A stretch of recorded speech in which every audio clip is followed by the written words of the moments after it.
Assalamualaikum warahmatullahi wabarakatuh. Selamat datang di podcast KPI, podcastnya Anak Komunikasi bersama saya Febriola dan Polii. Pada kesempatan hari ini kita akan bincang-bincang bersama salah satu narasumber yang sangat luar biasa di UIN Dato Krama Palu.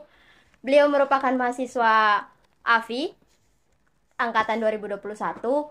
Beliau pernah menjabat sebagai Sekjen Dema Fuad UIN Dato Krama Palu dan sekarang beliau menjabat sebagai Ketua Senat UIN Dato Karama Palu. Langsung saja kita bincang-bincang bersama narasumbernya yaitu Ara Sikufil Ilmi atau kerap disapa Kak Ara. Assalamualaikum Kak Ara. Waalaikumsalam. Bagaimana kabar ini? Alhamdulillah. Ini hostnya bagaimana juga kabarnya ini? Seperti yang Kakak lihat, sangat baik. Sangat hangat ya. Yoi. Em, apa kesibukan akhir-akhir ini, Kak? Sekarang sibuknya sedang mencari kesibukan. Wih, Asik. luar Tidak sih. biasa. Untuk di organisasi kemahasiswaan sudah selesai kemarin. Sosialisasi Satgas PPKS. Oh sudah. Sudah kemarin. Terus Kakak masih sering nongkrong di kantin sana yang bawa pohon gersen dan. Oh masih. Di sana itu apa namanya gerombolan nak-nak UIN. Wih, Asik. luar Pinggiran. biasa. BTW Kak, sangat sangat asik kita bahas ini tema dari teman-teman KPI ini. Temanya itu pelecehan seksual dan krisis moral di UIN Dato Karama Palu. Ini temanya pinggir jurang ini. Wis, Karena begitulah. sebelum kita ke pembahasan Kak, saya mau tanya dulu bagaimana pandangannya Kakak tentang tema yang dorang angkat ini? Yang pertama, sebenarnya yang menjadi urgensi teman-teman KPI di sini peduli sama kondisi sosial mungkin yang terjadi di kampus kita di UIN, apalagi khususnya yang itu adalah bagian dari civitas akademika yang terbengkalai dan tidak jadi sorotan bagi pihak-pihak birokrat yang ada di atas. Dan pada dasarnya seharusnya setiap organisasi kemahasiswaan peduli dengan ini. Makanya luar biasa KPI hari ini buat subtema pelecehan seksual dan krisis moral di kampus UIN Dato Karama Palu. Tapi taulah nanti kita akan bedah.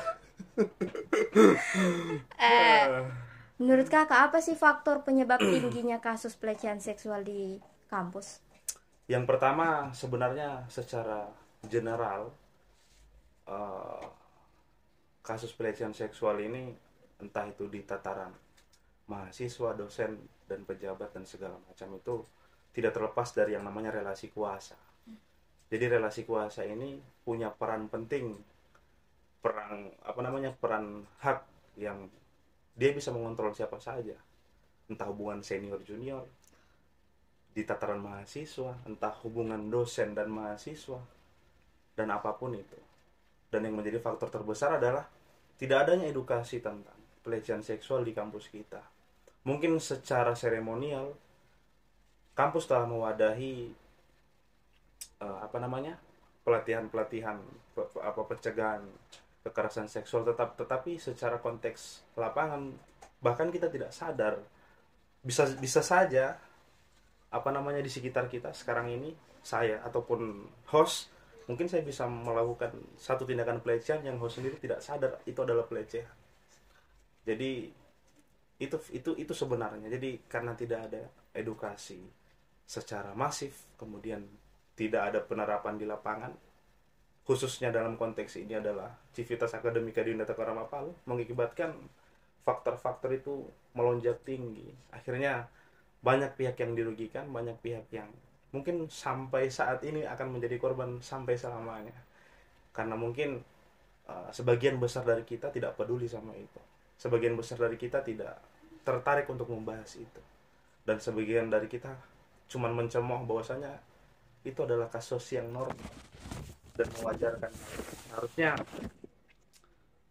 ada bentuk kepedulian setelah kegiatan seremonial yang dilakukan di kampus dari organisasi kemahasiswaan, ada bentuk kepedulian dan itu yang seharusnya diterapkan.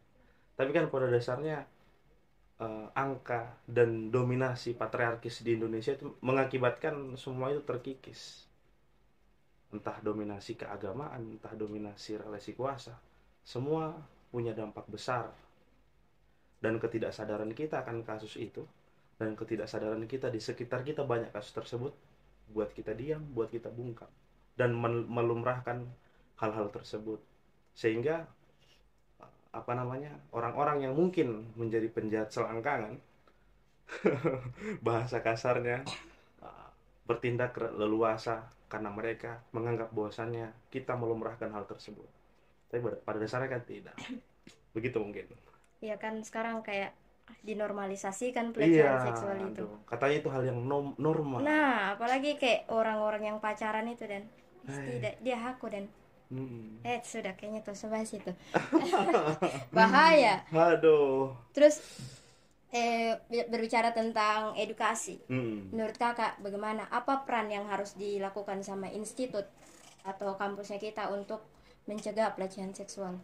Yang pertama, tetap eh, jalur tersebut harus berbasis kesadaran. Mungkin secara kegiatan formal yang sifatnya administratif itu sudah terrealisasikan. Kemarin kami di Senat Mahasiswa bersama teman-teman MANPA juga sudah mensosialisasikan Satgas PPKS di tataran organisasi kemahasiswaan dari tingkat HMJ sampai ke universitas. Dan itu berkolaborasi dengan LP2M. Itu sudah terrealisasikan. Tapi yang jadi pertanyaan di sini, apakah realisasi kegiatan formal tersebut menjadi landasan untuk kita bergerak di lapangan? Menjadi kesadaran bagi teman-teman HMJ, menjadi kesadaran bagi teman-teman OKM dan UKM, menjadi kesadaran untuk seluruh mahasiswa ini, kan tidak. Apa kira-kira yang perlu dan faktor apa kira-kira yang seharusnya kita lakukan? Yang pertama itu harus berbasis kesadaran. Kalau kita mungkin bedah buku, ada salah satu buku yang mungkin basicnya pendidikan, buku tauhid, tapi pakai bahasa Arab. Di situ dibilang inatan fi tarbiyatul khuluqiyah maka fai bi mujardil kalam bala budan takuna bi jadil biya wa qudwati sholih. Sebenarnya pendidikan karakter, karena temanya adalah moral kan, dan krisis moral, sebenarnya pendidikan karakter termasuk isu-isu pelecehan dan segala macam, itu tidak hanya sekedar diucapkan atau dibumingkan lewat perkataan atau disosialisasikan mengenai dengan ini, tapi harus juga diimbangi dengan lingkungan lingkungan yang mendukung, kemudian dengan pergerakan juga, dan juga dengan orang-orang yang peduli dengan itu. Jadi ya menurut buku itu ya seharusnya untuk membumikan ataupun memunculkan kesadaran itu tidak hanya berkuar-kuar dengan bicara saya peduli sama korban pelecehan, hidup mahasiswa kan tae. Jadi seharusnya uh, diimbangi dengan tindakan, diimbangi dengan akselerasi lewat apa namanya, lewat kepedulian.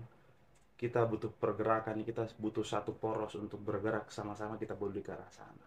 Itu mungkin yang tidak terbangun di UI, sehingga semua terbengkalai begitu. Beberapa kasus di kampus ini sudah ada dan sudah banyak, entah di tataran dosen, kemudian di tataran mahasiswa, yang mungkin kita peduli, tetapi ketika kasus itu ada dan kita tidak sadar ketika kasus itu menjadi proses, apakah kita pernah berpikir di mana kita sebelum kasus itu terjadi dan di mana kepedulian kita sebelum kasus itu ada?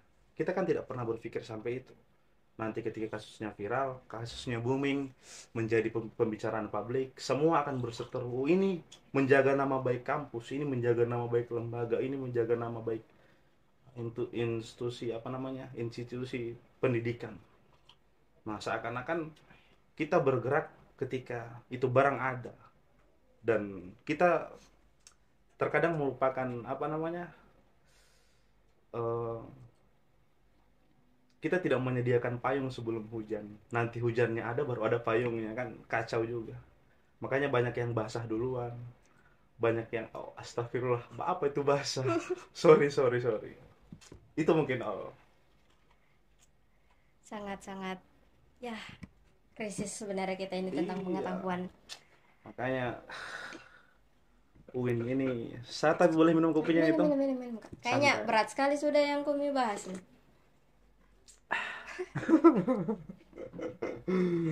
Aduh. Tapi toh Kak, saya tertarik dengan yang Kakak bilang tadi, menjaga nama baik lembaga lah, menjaga nama Hmm. baik institut lah.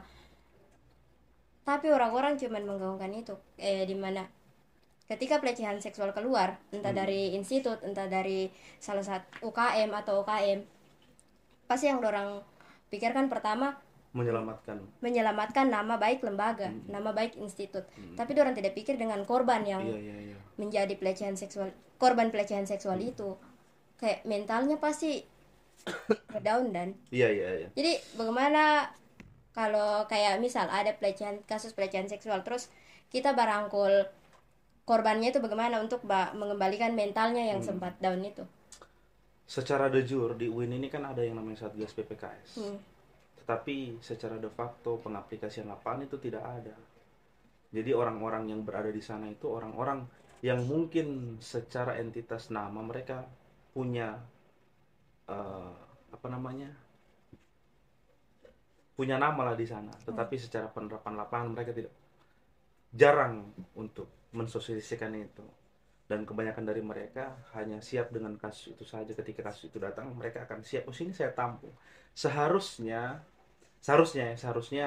ketika kampus punya inisiatif ataupun ketika kampus ingin menjaga nama baiknya, seharusnya kampus menyediakan juga untuk sekarang menyediakan juga, yang pertama itu harus dijadikan mata kuliah wajib setiap jurusan.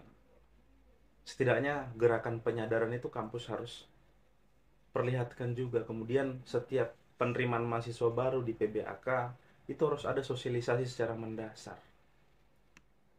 Itu. Kemudian Satgas PPKS seharusnya juga punya lembaga independen yang mungkin sudah berkolaborasi dengan rumah sakit, dengan psikolog, dengan lembaga bantuan hukum, dan dengan kepolisian. Bagaimana caranya kita mau menciptakan ruang aman, sedangkan struktur dan juga komponen yang ada di Satgas PPKS yang khususnya menangani kasus tersebut itu tidak mencakupi standarisasi untuk penyelesaian masalah. Akhirnya apa? Seakan-akan kampus tidak bertanggung jawab pada persoalan-persoalan yang seperti itu. Dan seandainya kampus menyediakan sarana dan prasarana, otomatis korban yang mungkin dia adalah korban, dia bisa menyembuhkan mentalnya di situ. Mungkin kampus sudah kolaborasi dengan psikolog. Kemudian ketika kampus membutuhkan pelaporan independen, kita sudah bisa kerjasama dengan rumah sakit karena kita punya bukti visum yang kuat. Dan seandainya mau dilaporkan ke kepolisian, kita punya lembaga bantuan hukum yang mungkin berkompeten untuk membedah kasus tersebut. Kira-kira itu termasuk pelanggaran etika, pelanggaran pidana atau apa. Itu kan bisa saja. Tetapi nomenklatur kampus kita belum mencakup status standarisasi yang bisa meramu itu semua. Akhirnya apa? Orang-orang yang mungkin saat ini masih menjadi korban, banyak loh yang mohon maaf, tanpa menyinggung pihak manapun, banyak kasus yang terjadi yang seharusnya itu menjadi tanggung jawab institusi di tahun-tahun sebelumnya, itu ditenggelamkan, mengatasnamakan supaya kampus bagus namanya, supaya kampus tidak tercoreng nama baiknya. Tapi pada dasarnya secara langsung itu adalah satu alasan kenapa kampus kita itu disebut kampus yang tidak layak, karena mereka tidak peduli sama kasus-kasus yang sifatnya humanisme. Mereka hanya peduli sama kasus-kasus yang sifatnya administratif, menjaga nama lembaga dan segala macam. Akhirnya apa? Terbengkalai kan semuanya. Tidak ada kepedulian secara masif dan mendasar. Kalaupun kepedulian itu ada, mungkin kasusnya sudah selesai atau kasusnya sedang berjalan. Sedangkan sebelum itu di mana mereka? Di mana keberadaan mereka?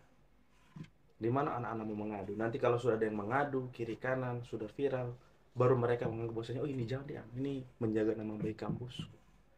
Jadi kalau menurutnya Nadiem Makarim itu, salah satu menteri pendidikan, katanya kampus hebat itu bukan kampus yang di dalamnya tidak ada kasus pelecehan seksual, tapi kampus yang hebat itu adalah kampus yang berani menindaklanjuti dan menegasi pelaku dan oknum pelecehan seksual. Seharusnya begitu kan? Betul. Anjay. Karena kembali lagi, pasti kalau ada korban pelecehan. Sabar dulu lah. Ngomong-ngomong enak juga kopimu ini. Iya, kebetulan kopi yang di sebelah itu yang Bude Oh, sekarang. kopinya Bude. Mantap, Bude. Kembali lagi ke kasus pelecehan seksual. Korban pelecehan seksual itu banyak korban pelecehan seksual dia takut untuk Bersuara. bersuara karena pasti kalau dia bersuara yang dia pikir pasti dia Dibully. tidak diterima di masyarakat, Hmm. disalahkan. Kenapa kau juga mau? Kau yang mau padahal tidak semuanya begitu dan Hmm. Makanya perempuan ini selalu menjadi korban dan akan selalu menjadi korban dari jerat kasus pelecehan seksual. Begini Ola, kan di kampus kita mungkin belum adanya edukasi secara merata. Dalam konteks ini adalah tanggung jawab seharusnya seluruh organisasi kemahasiswaan dari tingkatan himpunan sampai ke tingkatan univ, dan tanggung jawab pihak universitas juga terhadap ini seharusnya bukan hanya sosialisasi secara seremonial, tetapi ada bentuk-bentuk uh, contoh kan kalau di pinggiran-pinggiran kampus kita mungkin bisa ditempelkan spanduk UIN, apa namanya, rumah gender atau apa, kan bisa seperti itu. Tetapi kan itu yang belum menjadi salah satu perhatian kampus lah. Coba olah cari di akun Humas UIN yang isinya rektor semua itu. yang lagunya kita bikin romantis. Itu. Coba olah cari di akun Humas UIN itu yang isinya rektor semua. Ada tidak salah satu pamflet ataupun spanduk yang bilang ketika ada kasus pelecehan seksual kita mengadu ke sini, koridornya ini, Tidak ada. keamanannya ini, privasinya ini, kan tidak ada. Tidak ada. Itu tidak menjadi kepedulian sebenarnya. Dan seharusnya kalau seandainya kampus bertanggung jawab sepenuhnya, dia akan mengawal dari prosesi bagaimana bentuk-bentuk kasus itu terjadi, bagaimana bentuk-bentuk pelecehan itu terjadi, entah verbal ataupun non verbal. Kayak itu kan bentuk pelecehan juga, tapi kan orang menganggap itu lumrah karena orang tidak merasa dilecehkan. Itu lucu dan Itu yang menjadi salah satu. Jadi banyak sebenarnya dosen yang ngechat malam-malam, kan beberapa kasus sudah ada ini. Dan yang menjadi keheranan tersendiri, kampus tetap memberikan dosen tersebut jabatan. terus itu yang kayak kalau kasus begitu tidak ada tindak lanjutnya. Harusnya katanya ditindaklanjuti, tetapi di sidang etik. Dan seharusnya, iya, kalau merujuk sama katanya Nadiem Makarim tadi, seharusnya kampus yang hebat itu ketika ada kasus begitu tendang keluar saja pelakunya. Berarti Secara tidak langsung ini kampus belum kita, hebat. kampus kita memelihara pelaku-pelaku, oknum-oknum pelecehan seksual. Bahkan dia diberi jabatan. Pada dasarnya kalau seumpama mau dilogiskan seperti begini oleh ya. Kalau seandainya ini sudah sering jadi jokes gue sama Ola juga kan. Jadi jokesnya itu kalau seandainya ada harimau di sekitar kita ini tuh, kira-kira apa yang kita lakukan? Maksudnya secara pemikiran awam. Lari kan? Semua orang berpikir seperti itu. Dan itu adalah ketidakmazhulan sebenarnya. Seharusnya yang kita pikirkan adalah kenapa harimaunya kita tidak penjarakan atau tidak kita angkut ke kebun binatang? Kenapa kita harus terus lari dan lari? Wah, ada harimau sana lari. Wah, ada harimau sana lari. Kenapa kita tidak punya pikiran bahwasannya kenapa tidak harimaunya saja yang dipenjarakan? Sama, oknum-oknum yang seperti itu di kampus kita masih berkeliaran banyak yang punya relasi kuasa dan tidak teredukasi. Ada bapak sana, ada kakak sana, ada ini. Kayaknya dia nanti mau, lari ah. Kenapa mereka tidak dikeluarkan saja atau dipenjarakan di mana? Betul. Karena relasi kuasa punya kehendak penting atas itu, maka mereka menganggap bahwasannya saya bisa mengkontrol siapa saja. Seharusnya kalau seandainya kampus berpikir jernih dan berani mengambil keputusan itu, dia adalah oknum, keluarkan. Dia adalah pelaku, keluarkan. Jangan dipelihara di kampus ini. Kampus ini terlalu suci untuk menampung orang-orang seperti itu. Apalagi yang punya jabatan di tataran birokrat. Begitu. Kenapa mahasiswa tidak berani melapor? Karena UIN tidak menyediakan subkoordinasi dan papan pengumuman mungkin. Karena mungkin teman-teman juga yang lain belajar dari kasus sebelumnya. Mereka yang melapor tidak Iya. selesai juga masalahnya. Jadi dorang lebih pilih untuk silent treatment. Oh iya. Akhirnya apa? Oh, mereka tidak siap dengan stigma sosial. Iya. Mereka tidak siap dengan perspektif masyarakat UIN tentang dia, bahwasanya dia adalah korban. Karena pasti yang disalahkan itu perempuannya. Betul. Kenapa kau mau? Iya, kayak, woi kamu teh pikir. Di sini saya korban cuy. Kan kacau. Kacau sekali. Harus diperbaiki dan dibenahi ini. Tapi sebelumnya kak, Satgas PPKS itu apa? Saya jujur saya tidak tahu. Satgas itu satuan tugas. PPKS, penanggulangan pencegahan kekerasan seksual. Di mana tempatnya? Pencegahan penanggulangan kalau di sana. Coba nanti lihat di Google lagi tuh, saya lupa. Sekarang ini belum ada. Jadi kemarin lucunya itu saya chat ke LP2M untuk bawa materi di kegiatan rapat evaluasi dan sosialisasi Satgas PPKS. Tetapi Saya izin minum. minumlah. Kau kan yang jadi tuan rumah di sini. Tapi yang jadi anehnya, ketika saya hubungi ketua Satgasnya waktu itu berhalangan hadir, katanya sakit. Dia instruksikan apa namanya? Untuk hubungi ibu salah satu apa namanya? Anggota di Satgas PPKS. Ketika saya hubungi ibu tersebut, katanya ibu itu Satgas PPKS sementara dianulir dan belum ada SK terbaru. Lucu kan? Apalah dia. Iya, lucu kan? Dua-duanya saya hubungi dan jawabannya sama. Satgas PPKS sementara dianulir. Saya juga kadang-kadang lucu dengan UIN ini. Mereka menodong untuk menyiapkan kita untuk sosialisasi Satgas PPKS, tapi di sisi lain secara administratif mereka juga belum terbentuk dan belum matang. Lantas perubahan apa dan penanggulangan apa yang kita lakukan melalui Satgas PPKS? Tanda tanya. Saya tidak bisa berkata-kata leh. Iya, susah kan? Tapi yang tadi itu di DTT. Takutnya saya dipecat nanti jadi Saya kira komite punya takut. Wah, tidak, bercanda aja. Apa yang kita takut kalau kita benar kan? Betul. Kemarin saya sempat lihat pamfletnya Senat. Oh ya, Senat. Yang tentang melaporkan tentang apa sih? Tindakan Pelecehan seksual. Saya mau bertanya tuh tentang itu pamflet. Senat siap untuk dijadikan tempat untuk pengaduan dari korban-korban pelecehan seksual.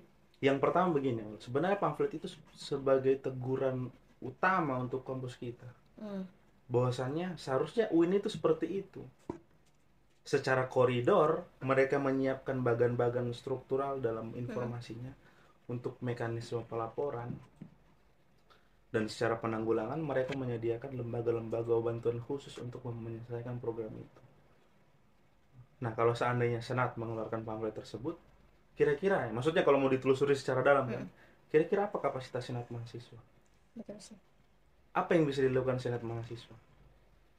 Dan apa yang bisa Senat mahasiswa lakukan kalau seandainya ada kasus seperti itu? Tidak ada kan? Iya. Sebenarnya itu pamflet untuk teguran untuk kampus kita. Bagi siapapun yang melakukan dan bagi kampus kita yang tidak pernah kepedulian dan tidak pernah punya pikiran ke sana. Terlalu dangkal corak berpikirnya. Seharusnya kampus seperti itu, memberikan pamflet, pengamanan. Bukan pengaman ya. Lain. Pengamanan yang sistematis, yang terkoridor dan menjamin rahasia korban. Tapi kan kampus belum mengeluarkan pamflet tersebut. Kampus belum punya penekanan. Di tahun 2000 berapa ini? 2023 kemarin. Kan kemarin ada kasus kekerasan itu. Sudah terekam CCTV. Iya. Pernah lihat toh? Pernah. Oh, yang di mana? Yang di gedung baru itu dan gedung yang baru. dibagi. Dipukul sama pacarnya kan. Sampai pingsan. Kira-kira apa tindakan kampus pada persoalan itu? Apakah kampus menaunginya secara hukum? Apakah kampus bertanggung jawab secara sanksi akademik atau pelanggaran etik terhadap mahasiswa atau mahasiswi? Kayaknya itu kasus mengalir sendiri, mati mengalir sendiri. sendiri kan. Itu yang Tertanam terjadi. waktu. Kayak ingus kan, Heeh. sudah habis, mengeras habis, jadi upil kan, itu yang dibuang. itu Sangat miris. itu yang jadi kemirisan kita di UIN ini. Jadi seakan-akan ya sudah pasti akan berlalu, tapi tidak ada kepedulian. Kampus kita butuh kaca perbandingan. Kampus kita perlu mengeluarkan surat edaran. Kampus kita perlu mengeluarkan dan menegasi oknum-oknum pelecehan, karena itu adalah pelanggaran moral. Bagaimana caranya kita membangun kampus 1000 mimpi, tapi di dalamnya masih bergeliat dan masih berkeliaran oknum-oknum yang seperti itu. Mimpi seperti apa yang mau dibangun? Kampus 1000 mimpi, padahal mimpinya ditanam sendiri sama orang-orang di dalam. Jadi miscommunication antara rektor dan pejabat-pejabat yang di bawahnya. Dan seharusnya rektor melihat ini sebagai kepedulian dan anjang sana lah untuk membenahi kompas moral di dunia. Kita tidak punya itu. Betul. Harapannya diberhentikan saja oknum-oknum yang seperti itu, janganlah diberi jabatan lagi. Pak Rektor? Iya sih, betul. Memang Iya. kita jadi kayak merasa tidak aman, dan padahal harusnya kampus itu jadi tempat yang aman bagi mahasiswa mahasiswi. Tapi jatuhnya kayak was-was di dalam kampus, jadi was-was. Bagi orang yang sadar, bagi yang tidak sadar Biasa saja kan. Kampus harus catat baik-baik gitu. Tapi kembali lagi Kak, banyak orang yang tidak sadar atau acuh tak acuh dengan lingkungannya dorang, padahal di lingkungannya dorang itu sangat banyak kasus-kasus. Iya, banyak sekali kasus-kasus yang begitu yang terjadi, tapi orang acuh tak acuh. Dan karena kembali lagi Kak, kurangnya edukasi. Iya. Sebenarnya ada edukasi di UIN sini, cuman tidak sampai ke mahasiswa yang cupu-cupu begitu, yang datang kampus pulang. Itu tidak sampai ke mereka. Dan jadi kayak, untuk apa orang bikin menggaungkan, saya respect sama kasus pelecehan seksual, tapi respect berarti mau.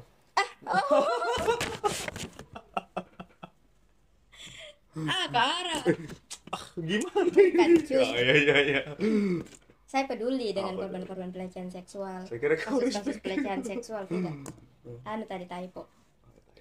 Saya peduli dengan kasus-kasus pelecehan seksual. Tapi orang-orang di luarnya acuh tak acuh, yang peduli hanya 1-2 orang. Sebenarnya jadi tamparan besar juga untuk teman-teman mahasiswa dan mahasiswi. Ya, semenjak gedung ADB. Saya tahu gedung apa? Gedung baru itu apa namanya? Gedung ADB itu sudah ada, kemudian sudah jadi kayak hotel kan. Sekarang ini di eranya kita memang banyak pergeseran, entah itu dari pergeseran kompas moral, pergeseran tentang makna dan substansi apa itu mahasiswa, menjadi polemik dan menjadi seharusnya menjadi kepedulian juga bagi kampus kita. Dan seharusnya betul tadi yang Ola sampaikan soal banyak kita yang memperjuangkan, tapi lebih banyak lagi kita yang mencemooh dan tidak peduli soal itu. Betul. Itu menjadi krisis moral juga bagi teman-teman mahasiswa. UIN Dato Karama Palu, kan ada lagunya itu. UIN Dato Karama. Langsung menyanyi lah. Seharusnya menjadi kepedulian juga. Berbicara tentang moral. Kan sepi sekarang. Coba lihat lingkaran-lingkaran diskusi yang seharusnya memperdebatkan dan membahas soal itu, soal moral, soal apa segala macam, soal pengetahuan, itu kan tidak ada lagi. Iya. Ada mungkin sedikit. Makanya kita orang punya kampus ini diganti saja Windeka Fashion Week mungkin. Tapi bicara tentang diskusi, saya punya cerita ini. Iya. Kemarin kan kita sempat diskusi di pelataran SBSN. Iya. Dari Dema UIN. Kita diskusi. Oh, yang ketuanya Presawal itu. Oh iya. Betul. Yang terus dilanjut. Mm-mm. Kemarin kita diskusi di sana di pelataran SBSN. Kebetulan hari Sabtu. Kan kalau hari Sabtu di SBSN itu dijadikan tempat parkir. Ada beberapa mahasiswa yang berparkir di situ. Mm-mm. Kita undang pemateri dari luar. Kita Luar punya- kampus. Iya, luar kampus. Kemarin kalau tidak salah itu Duta Baca Sulawesi Tengah. Duta Baca Sulteng luar biasa. Dikasih melatar di SBSN, mau dia Iya, duduk ya? mau. Wah, Kan sedang mahasiswa ini tidak ada yang mau duduk. ada yang duduk, tapi cuman pengurus Dema. Dari 8.000 mahasiswa berapa kira-kira? Sampai 8.000 mahasiswa Win. Sampai Oh, berapa? 1/2. Oh, 1/2. 1/2 4.000 berarti. Alhamdulillah teh sampai. Saya kira cuma 6-7 orang saja kemarin. Kebetulan sampai tak tutup dia punya lingkaran. Jadi adalah 12 orang. Woi, kalau dijadikan pemain bola adalah satu cadangan. Betul. Sudah. Terus kemarin kan melingkar di SBSN. Terus mahasiswa-mahasiswa itu yang lewat, dorang ambil motor, tapi dorang sengaja yang bagas itu, dan di samping lingkaran itu kan, samping lingkaran kayak ada jalan sedikit. Dorang sengaja bagas, terus dorang sengaja yang kayak bak klakson itu, dan kayak padahal di sini ada orang diskusi, tapi dorang dengan sengajanya begitu. Dari situ kayak saya bisa tarik kesimpulan kalau mahasiswa itu, mahasiswa UIN itu kurang peduli dengan lingkaran-lingkaran diskusi yang dibuat sama teman-teman organisasi. Kalau begini maksudnya saya melihat satu kecenderungan yang mungkin mulai bergeser dari tahun ke tahun, yang mungkin beberapa tahun kebelakangan kita cenderung enak berdiskusi, bertukar pikiran, kita tidak saling baper kiri kanan. Tetapi semenjak 2 tahun belakangan ini, di 2024 ini sudah mulai pergeseran, sudah mulai cenderung besar sekali dari beberapa, mungkin kita menganggap sepele ya, menyampaikan aspirasi depan rektorat, menyampaikan gagasan di depan publik.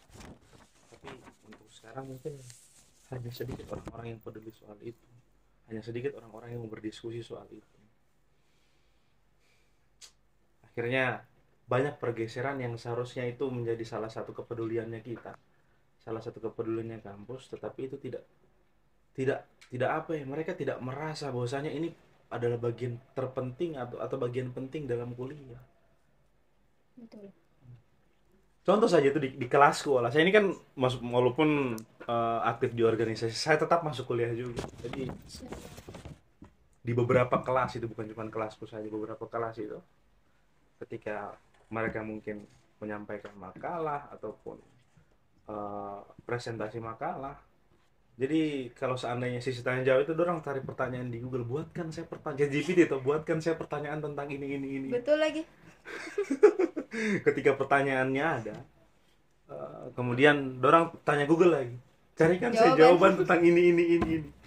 Jadi seakan-akan nalar otak ini tidak digunakan secara pada toksinya. Kemudian itu degradasi yang mulai sudah terkikis kan.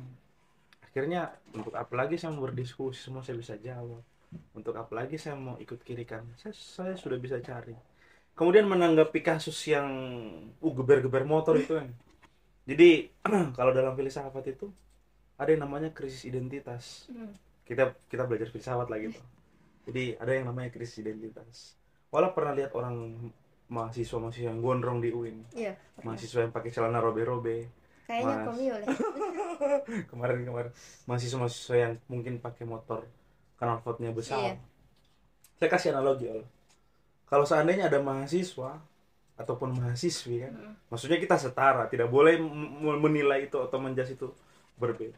Kalau seandainya kita melihat itu kan, kalau seandainya dia naik motor bogar, motornya suaranya besar, kira-kira yang Ola lihat duluan apanya? Orangnya dulu, motornya pasti knalpotnya dulu, iya, motornya bogar nih. Bebar ribut itu motor. Iya. Atau Syarif kayak itu. Contoh Syarif. Kenal Syarif? Harus kali Syarif. Syarif itu kayak contoh dia kan, dia naik motor bogar. contoh tiap hari dia begitu terus. Kalau seandainya dia satu kali lewat tanpa kita lihat, mungkin dia lewat di SBSN sana, kayak suara motornya Syarif. Syarif itu pasti. Iya kan, Syarif itu pasti. Mm-mm. Kira-kira yang membuat kita berpikir bahwa itu Syarif apa?